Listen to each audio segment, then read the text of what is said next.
Are you interested in understanding GLP-1 medications like Ozempic, Wegovy, or Mounjaro? Then join us on the Plus Sides, Cracking the Obesity Code, the groundbreaking podcast helping people change their lives one episode at a time. The Plus Sides podcast is a disruptor. We're breaking down barriers, smashing stereotypes, and sharing inspiring stories that'll leave you feeling informed and empowered. Join us every week to learn from doctors who are specialists around GLP-1 medications like Ozempic, Wegovy, or Mounjaro. They'll provide you with science and facts to validate these incredible stories. But that's not all. We'll also bring you the voices of the GLP-1 Mounjaro TikTok community, real people who face the challenges of obesity-related diseases and disorders and discovered the incredible plus sides of GLP-1 medications. Our episodes are filled with heartwarming stories, laughter, and moments of triumph. You'll connect with our amazing community members who are reclaiming their health and experiencing their fullest lives. Are you ready to embark on a journey of discovery and empowerment? Tune in to the Plus Sides, Cracking the Obesity Code, and together we'll change the narrative around obesity and end the stigma. Subscribe now on YouTube or your favorite podcast platform and join our incredible community. Let's celebrate the plus sides of life together. The Plus Sides Podcast, because every story deserves to be heard, every life deserves to shine, and everyone deserves access to expert knowledge and medication. The Plus Sides Podcast, you're not alone. In most countries, y'all, obesity, I didn't know this until preparing for this show, obesity kills more people than malnutrition. True story. That's nuts. Yeah. Is that not like an oxymoron? Like, I just can't, I can't even, it's like jumbo shrimp. I just was like, what? Big Trouble in Little China. Yeah. Makes me, you know what I mean? You said oxymoron. Yeah. It's the I know. Yeah. It's just Oh. I don't know. It's just it's like 80s like pop the opposite. culture reference. I don't know. Yeah. Anyway, Yeah. it's so good for randoms. Just that was a big one for me. And then she those has another one about one-liners. alcoholism. What I'm hearing is that it's a brain thing. Yes. And this is a question. I remember many years ago on the Oprah show, I don't know, decades ago now, when I was first having this conversation trying to explain to the public why alcoholism was a disease. And many people did not believe that alcoholism was a disease. They just thought people overdrink and that why don't you just put the bottle down? So how is this somehow relatable to that? Because every person that overdrinks is not an alcoholic. Every person that overeats is not necessarily have obesity as a disease. Absolutely. Can you explain that? Why for some they're just overeaters and some it's a disease because of the brain thing, right? Absolutely. Well, it's about how much we take in and how much we store. So we all have those friends. My husband is here in the audience. He's this friend of mine who can eat whatever he wants and he doesn't really store that. And you're like, how is that even possible? And then we have those people that look at pizza and they're like, my gosh, I just looked at it and I feel like I stored it. Yeah. Where are you, husband? Husband is in the back corner over there. Yeah, husband has a name. Thank you. Corey. Thank you. Corey can eat apple pie at 11 o'clock at night. And he's able to do this. His body defends a very lean set point. He's able to eat what he wants and his body just defends that lean set point. If I were to do the exact same behaviors, I would store more excess adipose. My body is more predisposed to storing more fat. Damn sure mine is. Yeah. Is that the word I've been looking for? Adipose. Yes. I'm an adipose storer. Okay, all right. So that is a scientific fact. That's a scientific that some people's bodies operate differently than others. We can accept that, right? Yes. We can see that. Wow. I appreciated that. I appreciated her in that moment.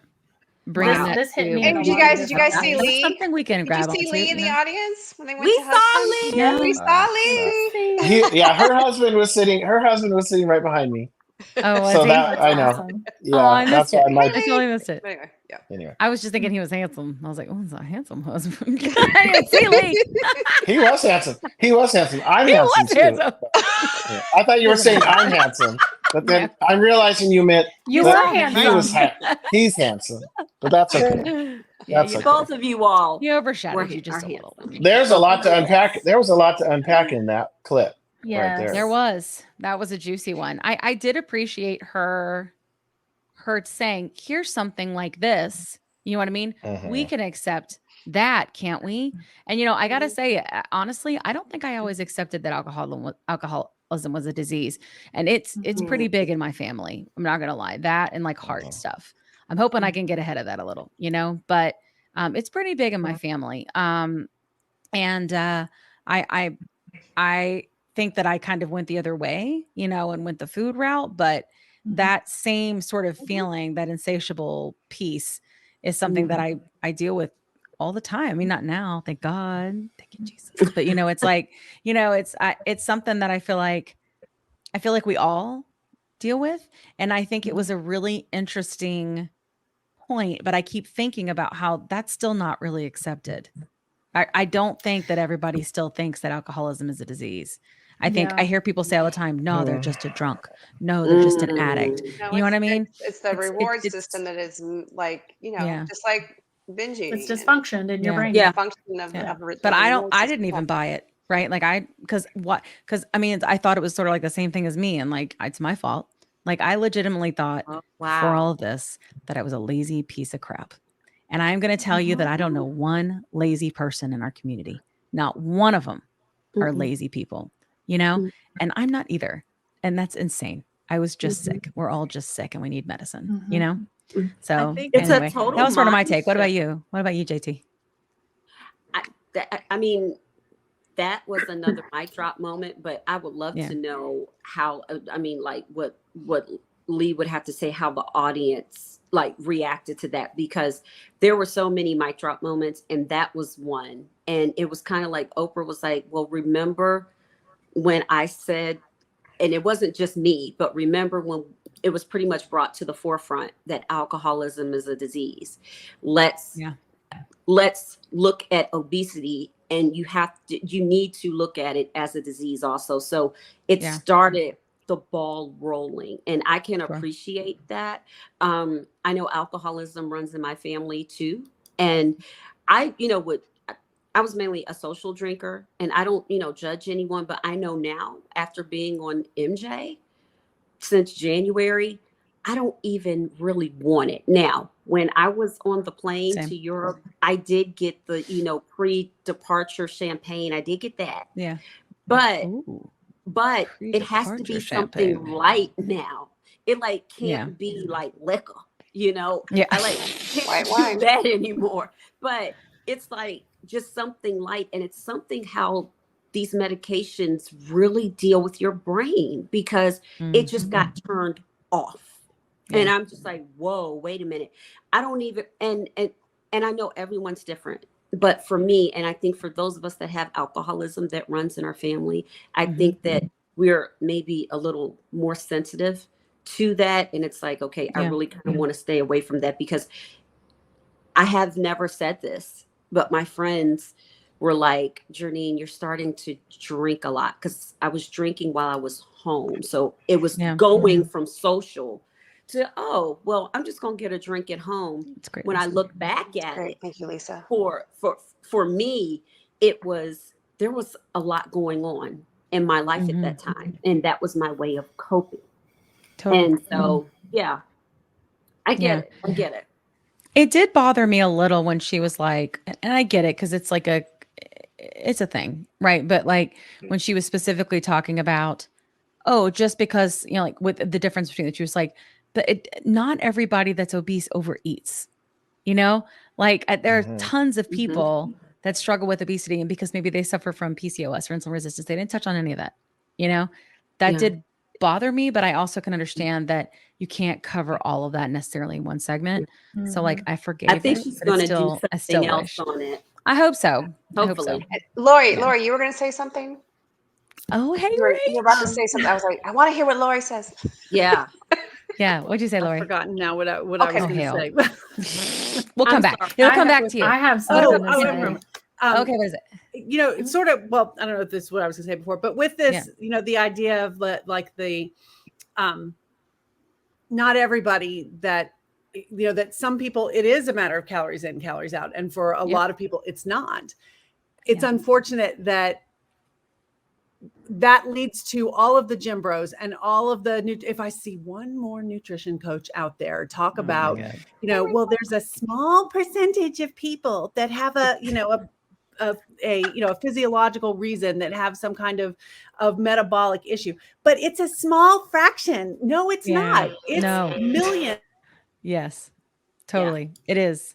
Exactly. That's so true, Lori. Like I think it's mostly everybody. In terms of this, it's like at least half, isn't it? It's millions, 40% of America. Of people. So the likelihood that coach has clients on their roster that they're going to tell, it's so easy. You just follow this plan, Totally. The likelihood is the majority of their clients probably do have a metabolic thing, but they're out there telling them it's such a small percentage, and it's the and it's the same thing sort of with alcoholism, with that you have the people who have a traumatic event in their life.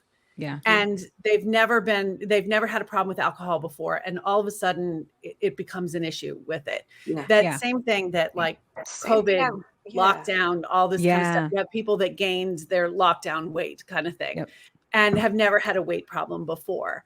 But, and that it's almost like it's you get into that moral failure kind of thing. And totally. And to be told, you're doing everything wrong. You did this to yourself. It's all horrible. And then you're finally losing, and to be told you're not losing the right way, and you're taking the easy way out, when in every other aspect of our lives, it's working smarter, not harder. Exactly. And that's rewarded, and that's seen as a good thing. So true. But in this circumstance, it's not okay. Yeah. And I have like a lot of like feelings that I really think the reason that is, and I don't know if you guys know Dr. Toomer, she's been on a show a couple times, but she said that she feels like the worst people that judge like that are the born again obese. So somebody that's what she calls them. She says they used to be obese, they lost it all, and huzzah, now they're fine, and you can do it too because they did. And she's like, those are the worst shamers out there. Yeah. Those are the worst ones. And they're like lazy excuses and stuff like that. And I think to myself, I bet you, suffering from food noise, and I bet you are white knuckling and shaming yourself every day. This is about you, not about me. And that's the only way I can push through those bitches. Sorry. I might get that taken. That bothers me it's on YouTube. I think the thing that bothers me most about what everybody's calling a gym bro or a gym bra, whatever, is that I know two very successful ladies in the industry, and they owned a gym together, and both of them fell off the face of the earth for a while. And I was like, I wonder where they went. Yeah. Well, they destroyed their body doing what they were doing, because they were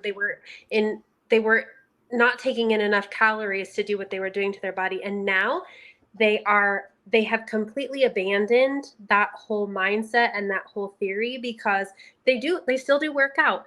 They still do competitions. They still have amazing bodies, but they talk about, you can eat this, or you can eat this because it's like this. And they talk a lot about, like the cottage cheese movement, they do things like that. And so the cottage cheese movement. I love everything. We're going you get cottage cheese, and you get cottage cheese, and we're gonna make cottage cheese out of that too. Everybody gets cottage cheese. How appropriate for an Oprah episode. Everybody gets protein, but it's protein. It was the first time I had ever been told, Brandi, just concentrate on your protein. We don't care about your calories. We don't care about this. We don't care about that. And if you could just maybe, your first goal is to make sure you get 30 minutes of walking in. And she's like, if you never do anything else, and I'm proud of you. And I was just like, oh, okay. And so watching that, because eventually it's going to catch up to them. It may not be today, it may not be tomorrow, but eventually that person will have to eat most of the words that they set out towards us. Literally. Yeah. Like that's just what the data shows. Yeah. I mean, No, go. I was thinking of a Okay. podcast with. Yeah, I mean, and like Lori was saying, and Brandi, those are such great points. Statistically, most of those people will fail from those plans and those programs. Totally. Okay, maybe some of it sticks, but and I've seen in the chat some too, the majority of the people it won't work for, and the statistics back that up. Those do not work long term for most people. But also the going back to that clip, the idea of obesity being a disease is for me, it was one of those aha moments just listening to it and it was about the topic of obesity being labeled as a disease, but also the idea of how we refer to people with obesity and with any other disease. Yes. And I may be jumping ahead on the clips, but this just resonated so much with me that an alcoholic is not an alcoholic; they are a person with alcoholism. Yes. And an autistic, I was a teacher, the student, they're not an autistic student, they're a student with autism. I'm a person with obesity. I'm not an obese patient. I'm a patient with obesity. So, the idea of transitioning, you wouldn't call a depressed person a depressed patient, or someone who's that person's depressed. The cancer I don't know. one, right, Lee? Isn't or that what cancer? They talk that about was cancer. A good one. Like you have cancer. You aren't cancer. You are not cancer. Yeah. And so that mindset shift. Yeah, that mindset shift. And there was actually they invited one, and this is a clip. If you watch the thing, there was a mom and a daughter, and the mom they brought in because the mom was very skeptical of this whole thing because her daughter was a 20-some-year-old and was, but by the end of this show, that conversation specifically about obesity being a disease shifted her mindset during the taping of the show. And I just very picture powerful to hear Oprah say that. It's very powerful. Yeah. So I think for me, like when we talk about alcoholism and cancer, even as a former obese person, I have a very hard time connecting those things, especially cancer. And I don't know why. I'm just like, nope, you don't get it. In my head, I cannot in any way put them on the same level of playing field. I don't, because I don't know how. It's so hard for me because I see my obesity as my fault anyway, still until this day. You can sit here because of my binge eating disorder, it was too many calories in. So I can't even see myself as being diseased. I try really hard, but I feel like I don't fit the criteria because I was constantly putting food in my mouth. Yes, when I was with people, it was little portions, but when I wasn't with people, I got something for you, Brandi. Go ahead when you finish. Yeah.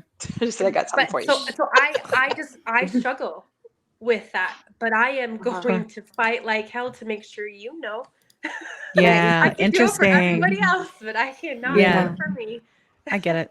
Yeah. So I went to Overeaters Anonymous a couple of years ago. I've did therapy, OA. OA did give me work. I worked with the sponsor. I went through the 12 steps. And that's one thing that we talked about through all of our meetings, all of our sessions. Obesity, binge eating, it's a disease. We have a disease. We obsess. We're compulsive overeaters. It's a disease. So, and I'd never looked at it like that before. And so just reading the text, working with my sponsor, you had, if anybody is familiar with 12-step programs, you admit you're wrong. You admit, not you're wrong. You admit that you're a compulsive overeater. I'm not going to go through all the steps. You right your wrongs. You give your addiction to a higher power. But I would say maybe try picking up some literature if you sometime in the future from Overeaters Anonymous. It'll help you feel a little bit better about this whole process. So that's where it really don't opened forget my that eyes. you're shoving that, like you said, you were shoving that food in your mouth. You're doing that because something's wrong with your body. Something's wrong with up here. Let's say a normal, and we'll say again, my mom always said normal is just a setting on the washing machine, right? But like a healthy average individual is not going to just sit down and eat an entire bag of chips or eat a 2-foot-long subs or something like that. Yeah. You had a biological dysfunction in your body that was telling your brain, keep shoving the food in your mouth. That's not, I think you're still like caught up on like the willpower thing. It was not a willpower thing. It wasn't because you just wanted to just keep shoving it in. Your brain was telling you to do it. And it's, that actually is the connection with alcoholism. My mom was an alcoholic my entire life. She had a lot of really traumatic things that went on. This clip affected me so hard. Because the things, like when I was a kid, I never understood why my mom couldn't put the bottle down ever. Yeah.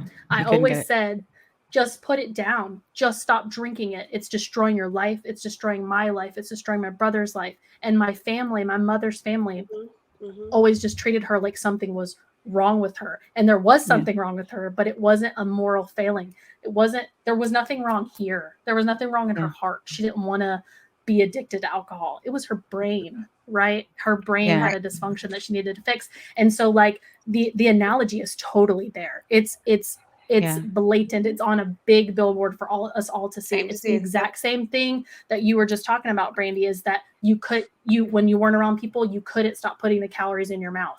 And it's because of that brain dysfunction. It's not here. It's here. Literally like your body exactly thinks the you're same. starving. It doesn't know when it's like it doesn't know what's going to its next meal. So it's going to make sure you give it it's like squirrels, like shoving their mouths full of nuts. You know what I'm saying? Calm come over you when I was binging, and I'm not binging, I would feel a calm, just a wave of calm come over. Exactly. But it would switch just like that to guilt and shame right after, Yeah. Wow. Yeah. I think it's really interesting too that there's Brandi. a whole community of within the community of people that live in a larger body who are really offended by being told that obesity is a disease, that they're saying, if you call it a disease, you're saying that there's something wrong with me. There's nothing wrong with me, that, there, and I have those people comment a lot on TikToks and have had a lot of that I'm toxic because of trying to lose weight. And it's a very interesting dynamic of how the perception of this. But see, like I think they concentrate on like the wrong, if that makes sense. Like there is something wrong, but it's something that's wrong within your body that you can't help. Right. Same with the alcoholism, same with like a drug addiction, same with a food addiction. It's something within your body that you cannot help without fixing that blood chemistry issue that's within your body. And and like Kat pointed out about the reward center, it's the same thing, right? A drug addicted person, an alcohol addicted person, a food addicted person, they're all getting that serotonin hit to the reward center in their brain, right? And totally. It was, and that disease is a spectrum, that you have you have things that are a disease that if you choose not to treat it, it might be better to treat it, but you're going to be okay, at least, for quite a while. Yeah. And then there's cancer. You don't treat it, then you have this whole spectrum. And that if you don't want to, that I think that's that they're like I said, they're focusing on the wrong. And that if you're saying, you know what, I'm happy where I am and my blood work is all good, so why do I have to, you're telling me I have a disease, so that means I have to take treatment. What if I don't want to take treatment? And there's no one, and you don't have to. You have to. It's your body. And I think, there's some concern. They have some concern that it's going to become you must treat it. And our insurance companies don't want us to treat it even when we want to. Right, exactly. Good news. They don't want you to have it. I think we're a long way from that. I think and Seema touched on what you just said too. Seema said later on in the special, she said, we're now looking at obesity as a spectrum. Right. So there's some people that can do the calories in, calories out, and they do great and everything looks good and their numbers get better and they feel better in their body and this and that. But then you have the other end of the spectrum that doesn't work. Right. And they need the medication. Dr. Toomer on an episode recently said, she always drops these gems, but and she was saying Listen, like, because I was at one time we talked and she was like, she's talking about she loves going to concerts and she loves Lizzo. And she was like, nobody can tell me Lizzo's not healthy. I see her singing and doing a flute and running back and forth all across the stage. She ain't even breathing hard. Like, she's got this. And then recently I said to her, yeah, because, because she had said before, like, health doesn't have a size. And then I was like, yeah. And I go, because health doesn't have a size. And she goes, but it has an expiration date. Like, that's the thing, is this does eventually go there. It may take a certain amount of time, but even though your numbers are great now, because I was always overweight or obese, I've always been obese. I can't even think of a time when I wasn't, honestly. And my numbers were always great, until they weren't. That's the thing. And so I think if they're going to let their disease progress, that's their choice. It's their body. You know what I mean? And we should all be able to do what we want with our bodies. And I think that's fine, but they shouldn't come at us and tell us what we need to be doing with ours. Like, come on, like, 2 wrongs, come on. Anyway. All right. We can play the next clip. Everybody cool? You got something, Lee? Go ahead. Well, I had a few. I'm sorry. I had a couple thoughts. Okay. So for going back to Brandi's comment about cancer, and I don't remember what was in the clip versus what I saw, but they were very careful to say they're not equating. It's not cancer. It's not the same as obesity. It's just, it's more of the terminology that you're using when you're talking about people who have cancer and people who have obesity. So, I mean, I want to make sure that's clear. Nobody's trying to say the two are in any way similar. And then whether you want to call it a disease or not, I kind of understand the language issue, but the other thing that I think Dr. Fatima was referring to it oftentimes was a dysregulation. And so if you prefer to say you have a dysregulation instead of disease, I guess that's fine. And then that's usually not what I say. It goes along with I'm just effed up somewhere. I'm effed up. But Lizzo comes up a lot. And here's the thing: anytime you're looking at population-wide data, there's going to be people who don't fit that. So she's doing great, and she is apparently otherwise very healthy. That doesn't mean that being that big as in a population-wide basis is going to be a good thing, or and you walk a fine line, because if she's choosing to be in that body, that's great, and if I choose to be in a smaller body, that's also great.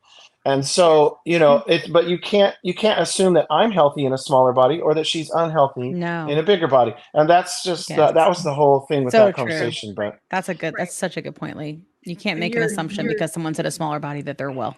It's not right. And the terminology of disease, dysregulation, the bottom line is it's not your fault. It's not right.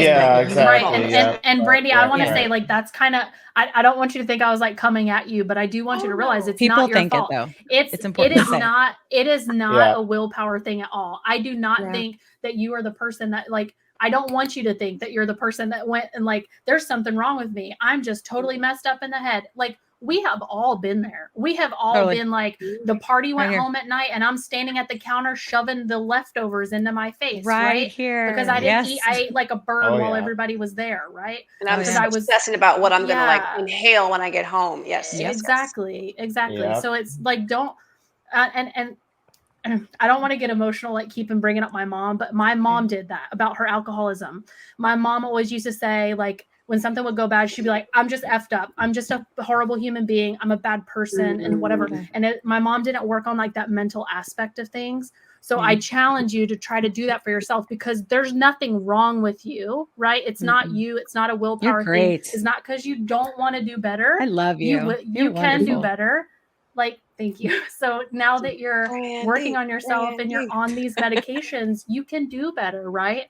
But it's because you fix that dysregulation in your body, not because not because you were a bad person all of a sudden become a great person. It's because you fixed that that's issue true. Because if you would take amphetamine, right?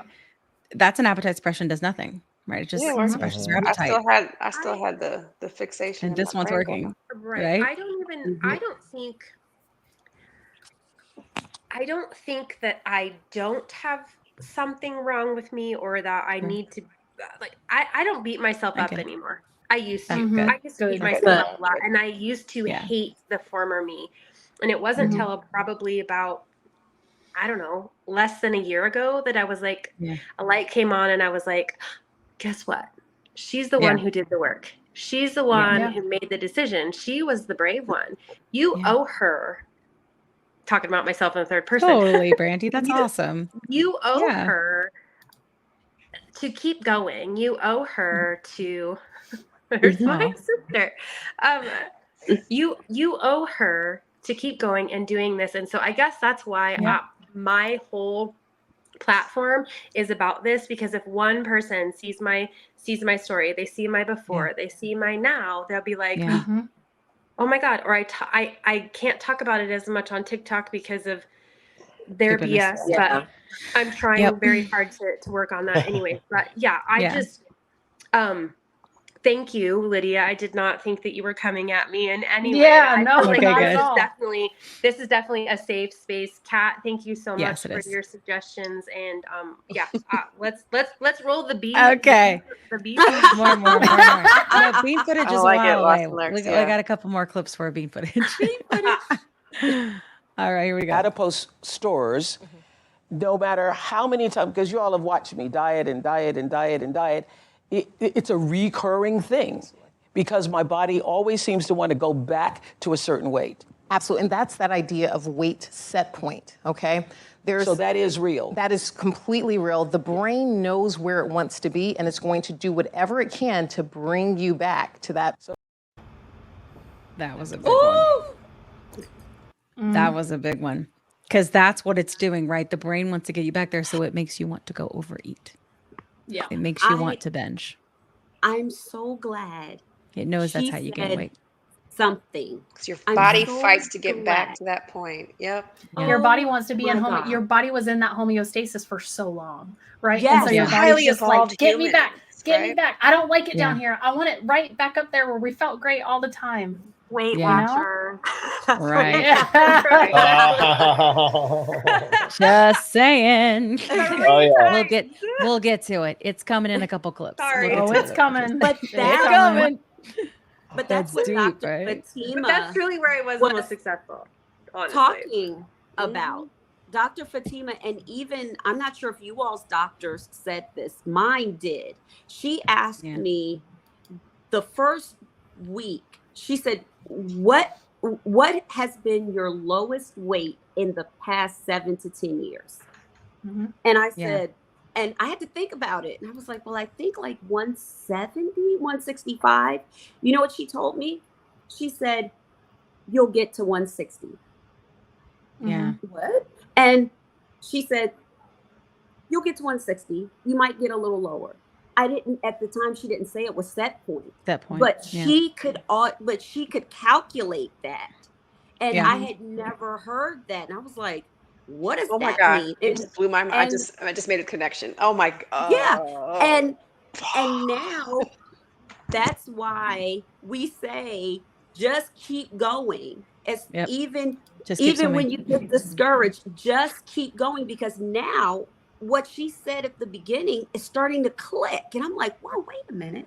Yeah, now exactly, I see why I was going between 158 and 160, where I was just like teetering. And I was like, well, hot darn it, she was right. Dang. Yeah. Okay. They do that sometimes. Sometimes they're right. You know. Sometimes tell people a lot about set point. Fat stores. Yeah. Like when people are frustrated about hitting a really hard stall, and I always ask, my life on the stall. Were you ever exactly that weight for a long period of time? Ever in your life? Like if you're like, oh, I'm at 210. I can't get past 210. I've been at 210 for 3 months. And I always say, were you ever at 210 for like a year, 2 years, 3 years, 5 years of your life?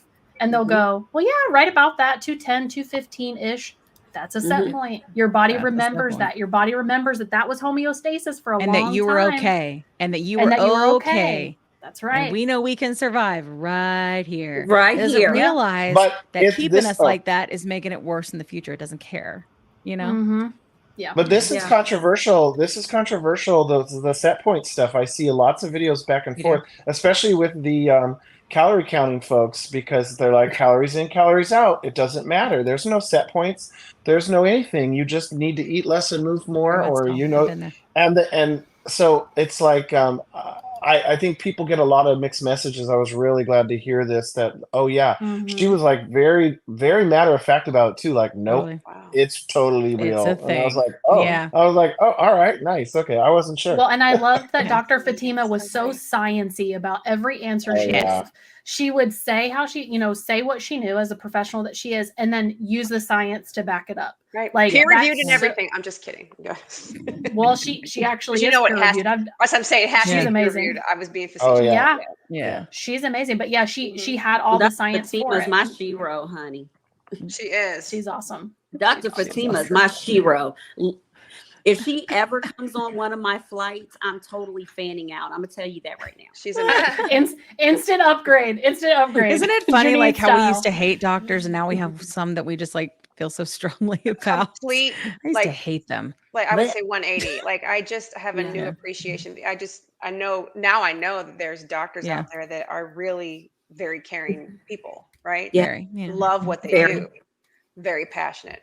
Dr. Fatima is definitely like the passion. We need her on the show. Yeah. Mm-hmm. I may be. I think she would do it. I think she would do it. You do? Cool. I may be meeting her pretty soon. Whoop. Good. Put it out there. Look. Okay. Well, that's good. Yeah. Anybody got anything else before the next clip? Nothing else yet? We got more. Here it comes. Okay. I'm ready. Only Let's go. 30% of people stay on it at 1 year. Why? Well, we are learning. It probably has to do with cost, access. It has to do with side effects, and maybe people aren't having enough support. Maybe people don't know that it might be something that you have to be on long term. Mm-hmm. And Lee again. More Lee. Lee. Lee. They loved you. The camera loved you, Lee. I know, but Always there. I don't know. This whole thing has been so crazy that I was on that show. I don't even know. That's a whole nother topic, but I didn't even know I was in that clip. I just saw myself and I was like, oh shoot, that's me. They love me. Okay, but yeah, I mean, this is, the cost she mentions. It's like, that is a huge reason people come off. And 100% it's a friggin' cost. Yes. It's like I love how much people love on Mounjaro and Wegovy and all the things, but part of me hates that Eli Lilly and Novo Nordisk are getting some credit for being good because they've developed these medicines, because these are not particularly good companies as far as maybe they're good companies, but opioid crisis. How about talking about Oprah giving out a show for free? How about reducing the cost because you're saving billions of lives potentially with this medicine? Well, you can bet your bottom. They are not going to do that, are they? We roast them just as hard. We roast them just as hard. Yeah. We do roast them. But I just was like, yeah, man. When she said cost, I was like, oh man, these companies. Because I just met with a friend up in Canada, and she can get it for like $250 or something. I can't remember what she said, but like it was right. Like what we be paying for. At a compound, that's what they're getting the name brand stuff for. And why? I'm literally like just south of the border from her. It's because the companies can charge here more, and so they do. Of course they do. They allow them anyway. to. But that's so we're paying for the rest of the world. The government. You raising your hand for Brandi? Are you right? So I would like to piggyback off of what he just said with Canada. Yeah. My insurance gets my Ozempic from a Canadian pharmacy. Mm-hmm. Oh wow. Wow. So I remember you posted about that. Right. So Partners Health Alliance is a company that works with my PB, I don't know, my pharmacy benefits, blah blah blah. Anyway. Yeah. So because I had a high A1C, I was never diagnosed type 2, but because I had the high A1C, my Partners Health Group Alliance calls them up and says, hey, we're going to send you this 3-month prescription, mail this to Brandi. So they mail me, and they give it to me at $0 copay because they get it at such a reduced cost. Isn't that horrible? That's crazy. Like, I mean, great for me, but $225 for Judy. in Yeah, Canada. and somebody just pointed out in the chats that Eli Lilly isn't a bad employer, and I didn't mean to say that they were not a good employer. I'm saying they are a profit-driven company, and their motives are not pure. Maybe they're a good employer, though.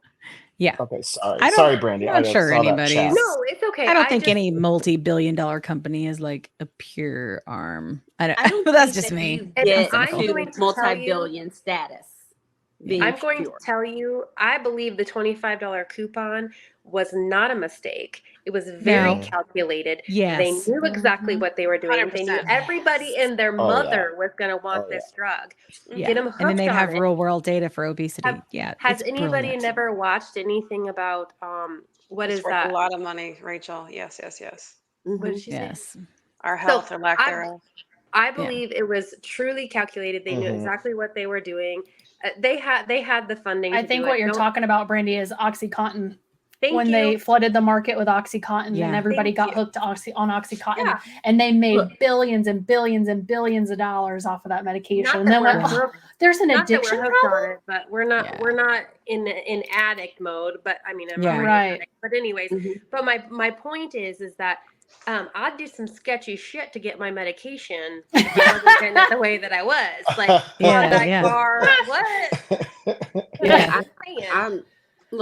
what?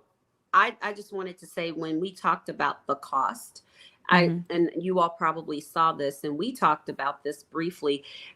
Australia pretty much told Eli Lilly, go and find somebody else to do it, or in the words of those of us that were born in the 70s and early 80s, F around and find out. Because let me tell you something, what you're not going to do is come to Australia and have these inflated prices for Mounjaro. Australia told Eli Lilly, oh, you're going to need to lower your price if you want to sell Mounjaro in Australia.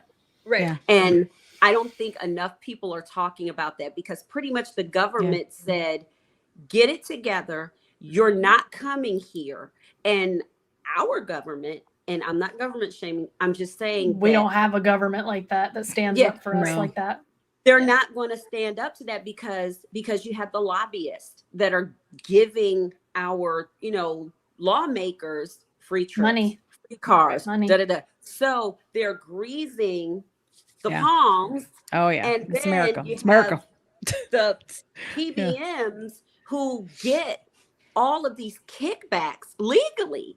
They get them legally through legislation. So if you go back about 10 years, and I'm just a history nut, but it's so interesting. But I love what Australia did. Australia said, no, you're not coming in here until you lower the price of this medication. Yeah. Exactly. Yeah. Plenty of countries have done that for sure. And then there's. Go ahead. That's kind of how I feel about. No, I won't. I'm not going to say it. I'm just going to let it go. Okay. Lori, what you got? Well, then you've got the issue of Ozempic, Wegovy, same medication. Why does Wegovy cost more? Yeah. The only thing different, and I know you get into, the pen is different. So make that's not why expensive method of delivering it. Put it in a vial, like Mounjaro was gotten approval for.